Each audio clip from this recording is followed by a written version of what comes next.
Hey guys, it's time for a gear review. Let's take a look today at an Egan Strandberg copy.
So first of all, let me go over the specifications of this specific instrument. Once again, this is an Egan-built Strandberg copy, part of a run that was done 2 years ago. I actually have two guitars here from this run that a good buddy of mine is loaning out to me. Thanks, Chad. So, go over the specs. Both of them are about the same. We've got a two-piece Swamp Ash body with a five-piece Bird's Eye Maple neck with Wenge fillets. Has a pale Moon Ebony fretboard, which I love. No top. This is actually just the paint from the particular finish. The back of the guitar is just the natural finish. We have Strandberg Hardware on the neck and at the bridge. We have lace Deathbucker pickups in the neck and in the bridge position. We have stainless steel frets, and the scale lengths are 26 inch to 27 inch. And on top of that, we also have lumen lace side dots, which are pretty cool. So first of all, let me go over the positives of this guitar. I like the fan fret. I've always liked fan fret instruments ever since I played my first one a few years ago. You definitely can tell a difference with the string tension, with the lower strings having a much higher string tension and being a lot more conductive to really riding on those low notes, while at the same time giving the higher strings just that kind of springiness that really lends itself to some nice bends and nice vibratos. I love the pale Moon Ebony fretboard. I think the grain on this is absolutely gorgeous. I do like the Bird's Eye Maple neck as well. I think that's a nice aesthetic touch. And although the quality of the finish, which I'll get into later, is right up to snuff, I do like the fact that they went with kind of a raw ash finish on the top of the body. I think that looks pretty cool. And I also like the fact that actual Strandberg hardware was used for this Strandberg-esque build. Now I'm going to get to the meat of the review, which is the cons. I'm not going to mince words. This thing is a ginormous piece of dog shit. I can't stand this instrument. Let's start off right away with something that you guys, I know there's a lot of you guys that kind of dig this. I don't. I do not like these lace humbuckers. I can't stand them. These are Deathbuckers in both the neck and the bridge position. To me, they sound very, very shrill whenever you're playing any sort of high notes. The treble that comes out from the chords is it's just very brash, for lack of a better way of describing it. As far as the low end goes, the low end ain't bad, but when you're hitting those really hard palm mutes, I hear a lot of mush. I don't hear as much articulation as I would like. Not from something that you would get even from a lot of active pickups, to be honest with you. Although pretty much any set of good passive pickups by Duncan DiMarzio would totally smoke these, in my opinion. There again, you guys might have a better experience, but me, myself, I think they sound awful. Keeping with that theme, going on to the electronics. So you see we've got a master volume, a master tone. We've got a 5-way selector switch. Now, first of all, I don't know why the dude thought this was cool. this position with any other guitar builder, any other company, any other guitar player, they would think this position means you get this pickup by itself. Not to Joe Egan. What he did was he decided to make this position bridge pickup by itself. This position, you get both the neck and the bridge pickup. When the guy that owns this instrument asked him about this, why did you wire it up like this? Joe's response was, and I'm paraphrasing, well, this is the way I prefer it on my guitars. Here's the problem that I have with that. There's a guy who's spending over $2,000 to get this instrument from you, number one. Number two, like I said, any other guitar builder, any other guitar luthier, any other guitar player would tell you that that is not the way things are. That position gets you the bridge pickup soloed. End of discussion. Anyone that's picking up this thing is going to be thrown off by that. Another electrical matter that really bothers me about this instrument is that it has a tone knob that, for lack of a better word, or for lack of a better description I should say, just does not seem to function correctly. Most guitars, when they have a tone knob, depending on the value of the pot, depending on the value of the capacitors, if there are any, the tone knob will roll back either the treble, maybe the high mid-range, maybe it'll smooth out that mid-range a little bit, but either way it makes it so that it's a little bit more low-end heavy and a little bit warmer of a tone with less of that brittle and harsh top end. With this particular tone knob, there's so much signal loss that I at first thought, well, maybe it's a volume knob that is just not functioning correctly. Maybe it's a volume knob that is not cutting out completely. But when I cracked open the back, I was like, no, it's not wired to be a volume knob. It's wired to be a tone pot. But it's just so lacking. Like here, I'm going to show you exactly what it does. As you can see from the switch, it's in what Joe Egan believes to be the solo bridge position. So, alright, there you go, solo bridge pickup. All I'm going to do is just palm mutes. I'm not going to change the intensity at all. I'm just going to roll this back.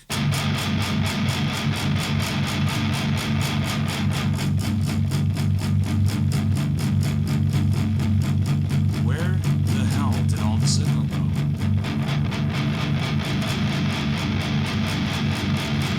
Like, it kind of functions great up until about this point, and then it starts just losing everything. I don't get it.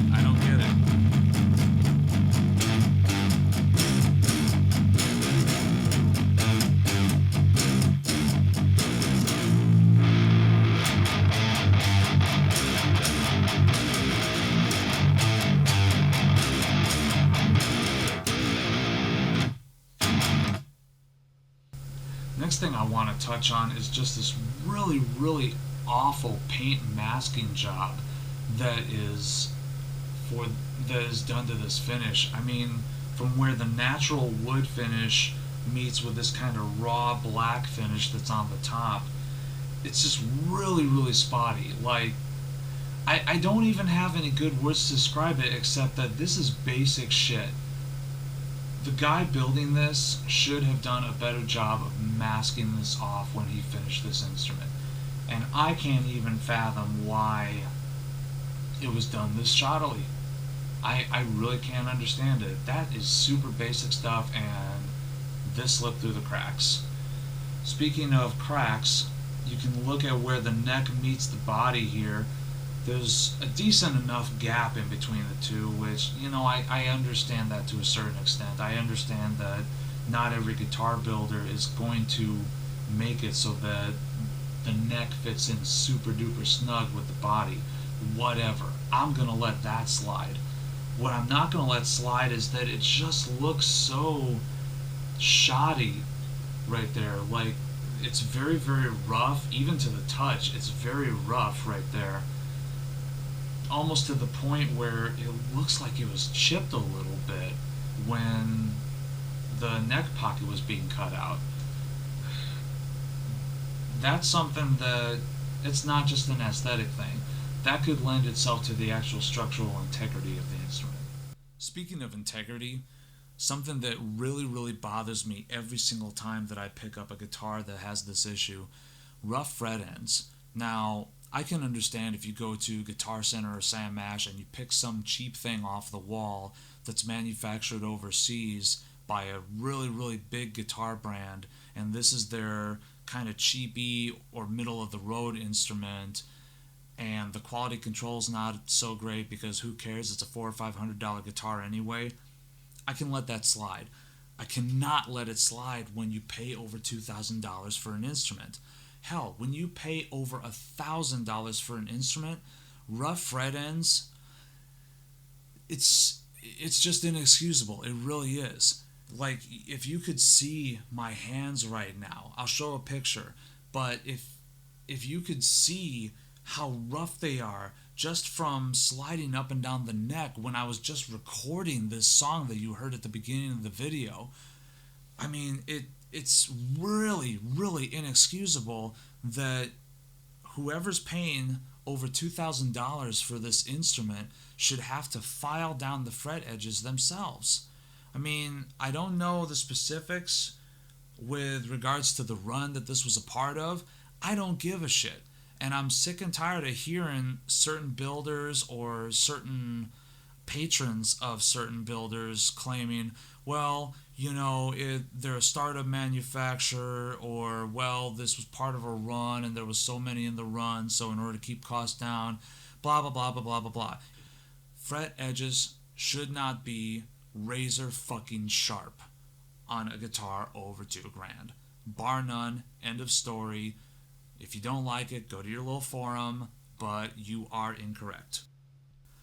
And there's other structural things wrong with this instrument. I mean, you look at the string spacing at the bridge, and the string spacing between the E and the B is just a little bit wider than it is throughout the rest of the strings. You know, I measured it. It was like an extra 1/16 of an inch. You know, okay, that's negligible. Moving on to the next thing, we've got a nut that is sticking out from the wood. You know, there again, you know, I understand that that's down to the player, but I kind of find it to be a little uncomfortable, especially, you know, when I'm wrapping around up here. It's just one more brick on the wall right next to the rough fret ends. Something else with regards to the finish on the back of the neck, you know, there's definitely some rough spots here, which for an instrument that is honestly in like brand new condition, because the owner has only played this thing maybe an hour since he's had it, it should not feel like this on the back of the neck. It's just rough under my touch, you know. It feels like, for lack of a better way of putting it, it feels like the finish that's on the back of maybe a middle of the road Ibanez or middle of the road Fender or something like that. You know, satiny, natural wood. Is it something that should be on a $2,000 instrument? There again, absolutely not. Speaking of the back of the neck, I just noticed this as I'm shooting the video. Look at that great, awesome decal work. The decal that is peeling off as I'm sitting here talking about this guitar. There is a piece of the decal that is sticking right up off the thing. Man, something so simple as that. On a guitar that has a truss rod, you got to be able to reach that truss rod. And you can't really see it in there, but inside this hole, there is a screw coming down from the locking nut mechanism right through that hole. So now I would like to know, what if the neck on this thing bows? What the hell am I supposed to do about it? And if it wasn't bad enough that my buddy has that 7-string one that I've been going over this whole time, he also, from the same run, owns a 6-string version too. The bad news about this 6-string, though, is that you can't even put all 6 strings on it. it's got an issue with this really, really awful string spacing between the D and the G that is causing some weird string pull from the bridge to the nut, and it's basically making it so that every single D string you put on this thing just snaps. Since I've had this thing less than half a day, I've changed that D string 3 times already. Finally, I just gave up. One time that I actually did have that D string on there and I thought it was going to stay, it was frankly unplayable. The space between the D and the G string is just that great that it's super weird and uncomfortable to play. You literally still feel that spacing issue up on the fretboard. Besides that, this thing is made just as shoddily as the 7 string, maybe even a little worse so. I mean, feeling the back of the neck, do you hear that? Do you hear how rough that sounds under my touch? Seriously, when you pick something off of the wall at a Guitar Center that's costing $500, $600 and it's a better neck finish than that, that's a problem. Especially for, yet again, a $2,000 instrument. The final thing that I'll make mention of is when my buddy brought these concerns to light with the builder essentially dismissed those concerns. You know, like for example, going back to the pickup switch issue, you know, well, that's how I like them on my guitars. Kind of an insufficient answer in all honesty. You know, you're not building guitars for yourself, you're building guitars for a paying customer. A customer who, in all honesty, between these two instruments paid close to $5,000. That customer's say should have been worth a little bit more. And for the builder essentially to just cease responding to those concerns after no attempt was made to resolve the issues either monetarily or repair wise to make these instruments into usable instruments, I think that's just deplorable. So, in conclusion, I mean, I said it before at the beginning of this video, you know, your results may vary. What I am giving feedback on is just strictly my experience with the instrument, with a little bit of input from my buddy because he's the one who went through the whole process of getting these guitars and having to deal with the builder and having to try to resolve these issues to no avail.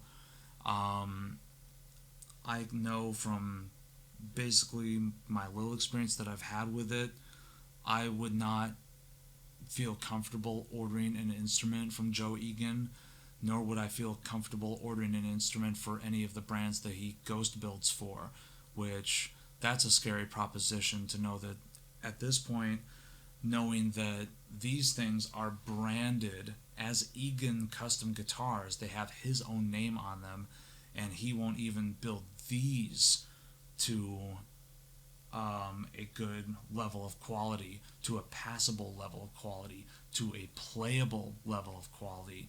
I shudder to think at the quality of work that he would exhibit to another brand that is putting their name on something that he built.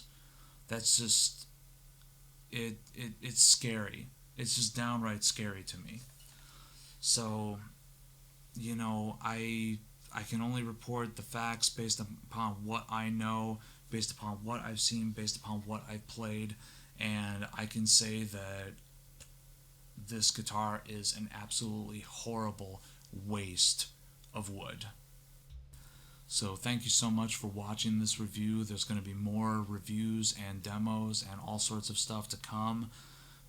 If you have any questions, comments, concern about the instruments themselves or about my delivery of the review, please let me know in the comment section below.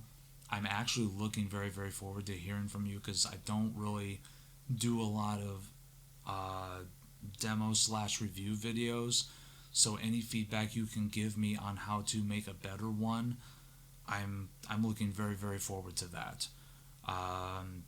You know, you guys are my subscribers, and I want to make videos that you guys are going to enjoy watching. If there was anything about this video you didn't like, please let me know. Thank you.